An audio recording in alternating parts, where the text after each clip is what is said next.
अगला प्रधानमंत्री कौन होगा और क्यों होगा? मोदी ही होगा क्योंकि what he has done for the nation, I don't think anyone has been ever able to make such grand changes. Farmer protest in because farmer protest is all about Khalistanis. What are you saying? Though they are Indians, they are Indians. No, please. कौन और क्यों? I don't support BJP वैसे तो। अगला प्रधानमंत्री जो भी हो, but I think BJP should not be in the throne. नमस्कार, मैं उत्कर्ष प्रताप सिंह और आप देख रहे हैं न्यूज वॉच इंडिया। स्वागत है आपका हमारी नई सीरीज भौकाल में, जिसमें हम पब्लिक के बीच जाकर विभिन्न मुद्दों पर उनका ओपिनियन लेते हैं। और हमारा आज का चर्चा का विषय है अगला प्रधानमंत्री कौन और क्यों। जी, आपका क्या नाम है? मेरा नाम तनाया मजूमदार है। तो तनाया मजूमदार जी, आप क्या कर रही हैं फिलहाल और क्या करती हैं, बताएंगे कुछ? मैं हूँ जर्नलिज्म एंड मास कॉम की फाइनल ईयर की स्टूडेंट हूँ और मैं एमिटी यूनिवर्सिटी में पढ़ती हूँ। So you are going to be a journalist, okay. So अगला प्रधानमंत्री कौन बनता देख रही हैं आप 2024 में भारत का, और क्यों? इस बारे में कुछ हमें बताइए। अगला प्रधानमंत्री अगर किसी को बनना चाहिए तो वो है नरेंद्र मोदी, और उन्हीं को बनना चाहिए। नहीं, क्यों? इसकी क्या वजह है? नरेंद्र मोदी को अगला प्रधानमंत्री क्यों बनना चाहिए? क्या क्या करा, क्या है उन्होंने? जिस तरीके से 2014 से हमारा भारत इतना ज़्यादा डेवलप हो रहा है, मुझे लगता है आने वाले 40 साल में भी बीजेपी इतना ही डेवलप करेगा। और मुझे लगता है कि मोदी आने वाले हर एक जगह में अपनी उन्नति करेगा। जी बिल्कुल। आपका क्या नाम है? मेरा नाम दीपान्विता बेरा है। तो दीपान्विता, आप क्या कर रही हैं? मैं भी mass communication and journalism final year student हूँ। तो आपका क्या ओपिनियन है, अगला प्रधानमंत्री देश का कौन होना चाहिए और क्यों होना चाहिए? अगला प्रधानमंत्री जो भी हो, but I think BJP should not be in the throne.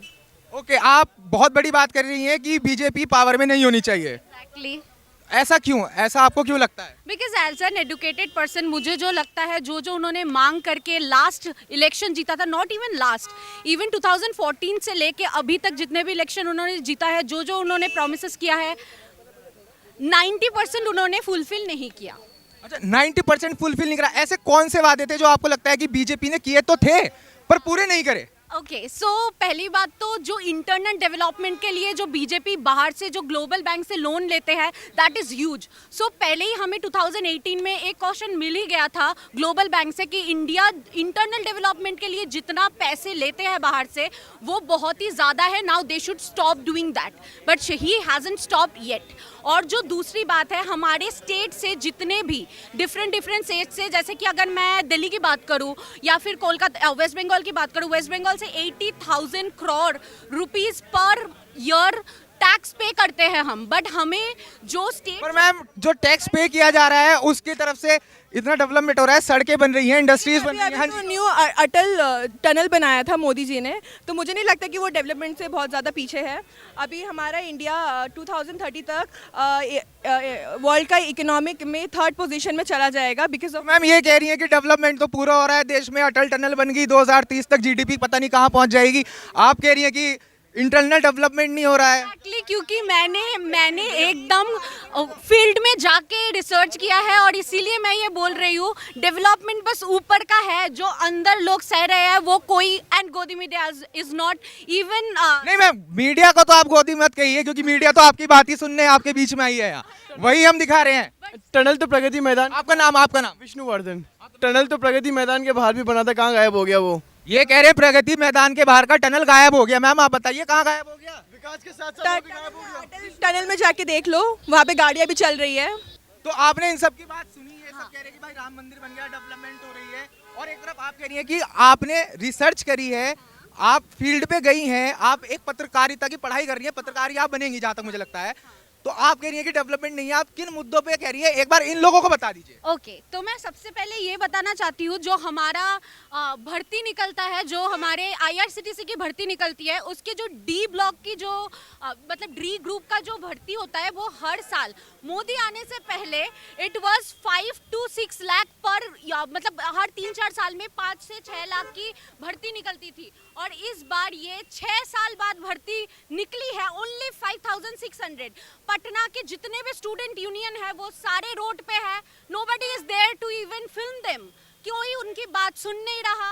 और वो अभी पता है कि बिहार से कितने ज्यादा IAS IPS ऑफिसर निकल रहे हैं? That is not a matter, everybody cannot be an IAS officer, but D group का जो जॉब होता है वो सिक्योर होता है, बस 15,000 कि लोगों की ज्वाइनिंग हो रही है कि नहीं हो रही? एक बात बताइए, विश्व स्तर पे भारत को जो पटल प्राप्त हुआ है, भारत की जो तो इनका मुद्दा ये है कि भाई रोजगार नहीं दिए जा रहे हैं या युवा भटक रहा है। जो युवा जी एक मिनट, आपका क्या नाम है? रोजगार उनको, मेरा नाम प्रत्युष ठाकुर है, रोजगार उनको दिए जाएंगे जो एलिजिबल होंगे, जो डिजर्व करेंगे, ठीक है? जो नहीं ये इनका कहना है यार। सुबह से शाम को नशे करेंगे, उन्हें रोजगार थोड़ी दिया जाएगा। जो कैपेबल है उन्हें मिल रही है जॉब। आप सड़कों पे उतरिए, आप पता करिए, उन्हें जॉब मिल रही है। ये कह रहे हैं कि रोजगार ये कह रहे हैं कि रोजगार नशेड़ियों को नहीं मिल रहा, जिन्हें रोजगार मिलना चाहिए उन्हें रोजगार मिल रहा है। वैकेंसी पहले निकले तभी तो हमें रोजगार मिलेगा, वैकेंसीज ही नहीं निकल रहे। दे आर सेइंग कि इतना वैकेंसी तो पॉइजन के जो लोग फ्रॉड करेंगे उन्हें रोजगार कैसे मिलेगा?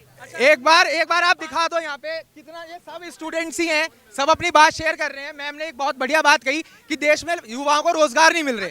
युवा को रोजगार नहीं मिल रहा। हमारे प्रधानमंत्री जी ने एक प्रोग्राम स्टार्टअप की स्टार्ट करी है, जिसके अंदर वो 5 लाख तक का लोन प्राप्त कर रहे हैं। अगर हर कोई नौकरी करेगा तो भारत में तो नौकरी हो जाएगी ना। स्टार्टअप के लिए भी तो वो इनिशिएटिव ले रहे हैं। भाई ये कह रहे हैं कि स्टार्टअप जैसी चीज भी एक आई है, उसके लिए भी सरकार ने नीतियां बनाई है, सरकार उसके लिए पैसा दे रही है। इस बात का आपको क्या पता है? हमें ऑब्वियसली पता है, पर मेरा ये क्वेश्चन है, जो 2018 में हमारे मतलब जो डॉक्यूमेंट निकला था उसमें देखा जा रहा था 5.5 लाख वैकेंसीज चाहिए आईआरसीटीसी को, तो क्यों 6 साल बाद सिर्फ 5,600 वैकेंसी निकला? इसका आंसर दे दे मुझे सरकार। भाई सरकार से और आप सबसे जो भी यहाँ सरकार का सपोर्ट कर रहे हैं उनसे सीधा सवाल है इनका कि भाई रोजगार धरातल पे कहाँ है, रोजगार मिल कहाँ रहा है? धरातल पे है। यहाँ ये और इतने लोग यहाँ रोज जो यहाँ इतने लोग ये धरना प्रदर्शन कर रहे हैं, कौन है ये? बताइए। G20 के लिए हमारे प्रधानमंत्री नरेंद्र मोदी जी ने कितना बड़ा इनिशिएटिव लिया। सारे देशों के साथ उनका आज अच्छा टाई अप है, ठीक है? और सारे देश के प्रधानमंत्री, वाइस प्रेसिडेंट इतनी इज्जत करते हैं। फॉरेन मिनिस्टर्स हमारे यहाँ आते हैं। आप देखिए, प्रधानमंत्री जी ने खुद अपने हाथों से रिसेंटली अबू धाबी के अंदर एक हिंदू का सबसे बड़े मंदिर का उद्घाटन किया। वो एक हमारे हिंदुत्व की प्रतिष्ठा है। ठीक है मैम, आपका क्या नाम है? भारत एक सनातन देश है और मैम आपका नाम बताइए। मैं ईशा पंड्या और मैं मास कम्युनिकेशन तो आप भी पत्रकारिता कर रही हैं। मैं मानती हूँ कि किसी देश का धर्म प्रधान होने में कोई बुराई नहीं है। दुनिया में बहुत सारी दुनिया जो धर्म प्रधान है, तो मैं मानती हूँ भारत को एक सनातन देश घोषित कर देना चाहिए। ये बहुत बड़ी बात बोल रही है मैम। ये एक लोकतंत्र है, एक डेमोक्रेटिक कंट्री है, यहाँ भिन्न भिन्न प्रकार के धर्म है और आप कह रही हैं कि भारत को एक हिंदू राष्ट्र घोषित कर देना चाहिए। आप ऐसा क्यों बोल रही हैं? हिंदू कोई धर्म नहीं है, ये एक परंपरा, एक संस्कृति, एक वे ऑफ लिविंग है। That's it. ठीक है, तो आपका क्या नाम है? वर्णिका। तो वर्णिका, हमारा एक बहुत सरल और सिंपल सा क्वेश्चन है, भारत का अगला प्रधानमंत्री कौन और क्यों? नरेंद्र मोदी, क्योंकि और कोई प्रधानमंत्री की आने की संभावना में लिस्ट में ही आता ही नहीं है। उनमें ये क्वालिफिकेशंस ही नहीं है कि वो प्रधानमंत्री बन सके। ऐसा नरेंद्र मोदी जी ने क्या किया है कि आप चाह रही हैं कि नरेंद्र मोदी ही अगले प्रधानमंत्री बने? क्या कोई चेहरा है ही नहीं उनके सामने? उनके सामने कंपैरिजन में तो कोई चेहरा नहीं है। नरेंद्र मोदी ने ऐसा वो सब किया है जो बाकी सारी पार्टियों ने नहीं किया। ऐसा क्या? Employment, India. मैम अभी पीछे मैम बात कर रही थी, ये हमारी मैम, इधर आ जाइए आप एक मिनट। मैम ये बात कर रही थी कि एम्प्लॉयमेंट ही नहीं मिल रहा देश में। ऑफ कोर्स और एम्प्लॉयमेंट ये कह रही हैं मैम, और ये कह रही हैं कि एम्प्लॉयमेंट मिल रहा है। SSC CGL नाम का एक टेस्ट आता है जिसमें सारी की सारी गवर्नमेंट जॉब्स होती हैं। You just need to qualify that test if you are eligible to. आप इनकी बात से कितनी सहमत है?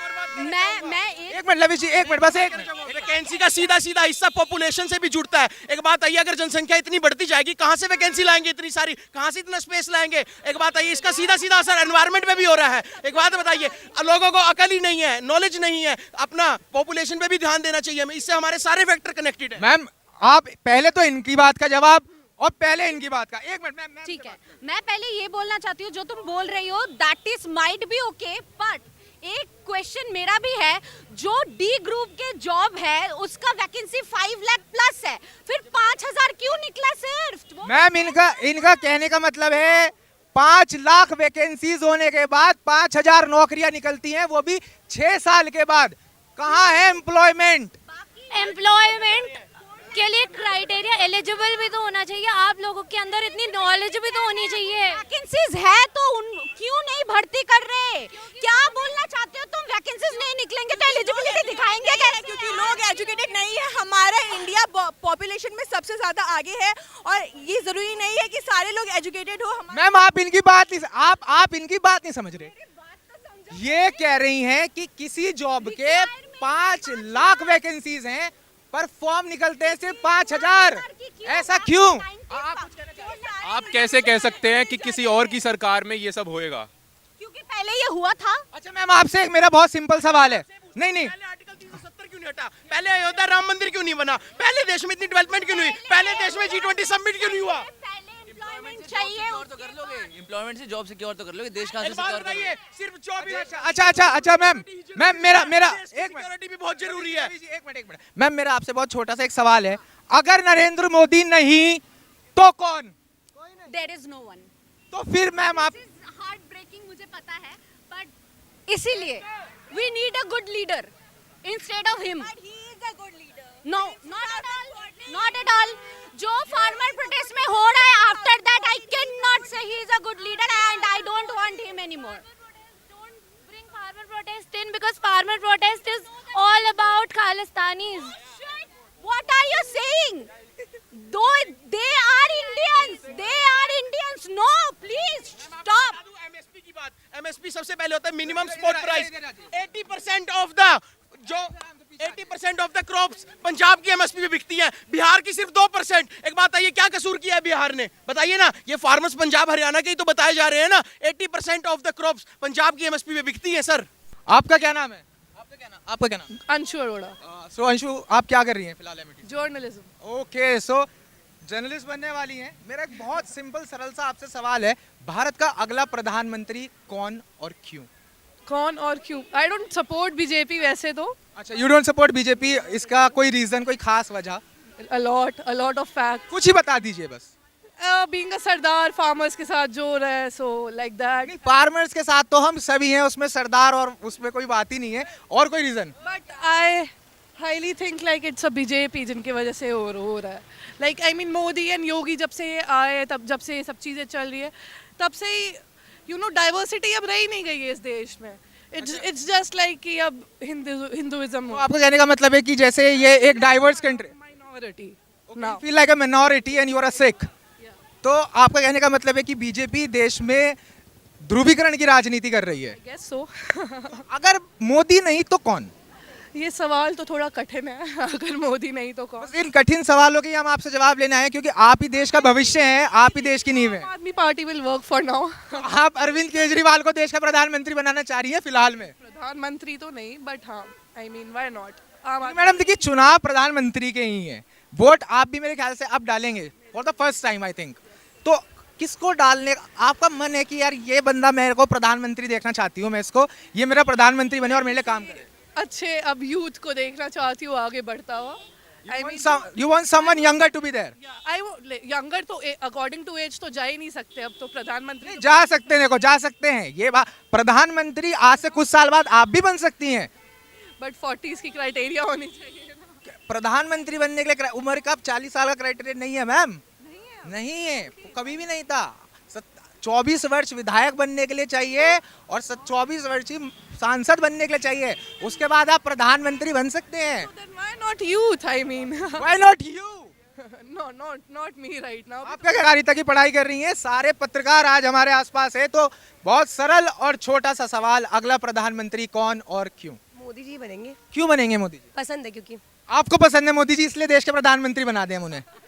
कुछ वजह बताइए, क्या काम करा है आपके लिए? आप स्टूडेंट हैं?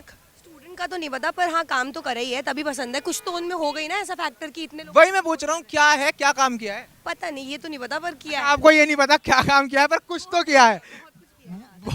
बहुत कुछ में से कोई एक दो बातें जो आपको बताओ। एक दो बातें मतलब वो 3 तलाक हटाया और पता नहीं बहुत कुछ अच्छा ही करा है, तभी तो मैं बोल रही हूँ ना उनके बारे में, और तभी इतने लोग उनके सपोर्ट में हैं। आपका नाम? साक्षी। साक्षी जी आप क्या करती हैं? जर्नलिज्म। ओके, तो आपसे एक बहुत छोटा और सरल सा सवाल, भारत का अगला प्रधानमंत्री कौन और क्यों? ऑब्वियस सी बात है, मोदी जी, उनके कंपैरिजन में कोई नहीं है। क्योंकि जहाँ तक हमने कश्मीर का एग्जाम्पल अगर हम ले रहे हैं तो कल ही सचिन तेंदुलकर ने ट्वीट करा है कि कश्मीर में वो फ्रीली मैच खेल रहे हैं। अगर हमारे प्रधानमंत्री मोदी का विजन क्लियर नहीं होता तो आज कश्मीर में ऐसा आज़ादी नहीं होती। पर अगर हम क्रिकेटर्स मैच खेल पा रहे हैं तो कहीं ना कहीं मोदी जी ने बहुत अच्छा काम करा है। और अब की बार तो ऑब्वियसली मोदी सरकार। तो आप कहने का मतलब है मोदी के आने से दहशतगर्दी जो है देश में या कश्मीर में वो कम हुई है, उसका स्तर नीचे गया है? स्तर नीचे गया है, ऑब्वियसली नीचे गया। और आज आप पाकिस्तान को देख लो तो उसके पास ना खाने को रोटी है, ना चावल है, ना दाल है, पर तब भी मोदी का विरोध हो रहा तो है। पाकिस्तान को भूखा नंगा करने में भी मोदी की कई भूमिका है। मोदी जी का उसमें विरोध नहीं है, बट हमारे हिंदुस्तान को अगर जहां हम पहले थे और जहां हम आज हैं तो उसमें obviously full support Modi ji का ही है। और कश्मीर में धारा 370 हटाने पे मोदी जी का ही बहुत बड़ा हाथ था। और आपका नाम? अवीशा, आप क्या कहते हैं? जर्नलिज्म। मैम आपका नाम? खुशी, खुशी जी, आप क्या करते हैं? बीजेएमसी पढ़ रही हूँ, एमिटी यूनिवर्सिटी नोएडा से। तो खुशी जी, मेरा एक बहुत ही छोटा सा सवाल आपसे है, भारत का अगला प्रधानमंत्री कौन होगा और क्यों होगा? मोदी ही होगा, क्योंकि what he has done for the nation, I don't think anyone has been ever able to make such grand changes.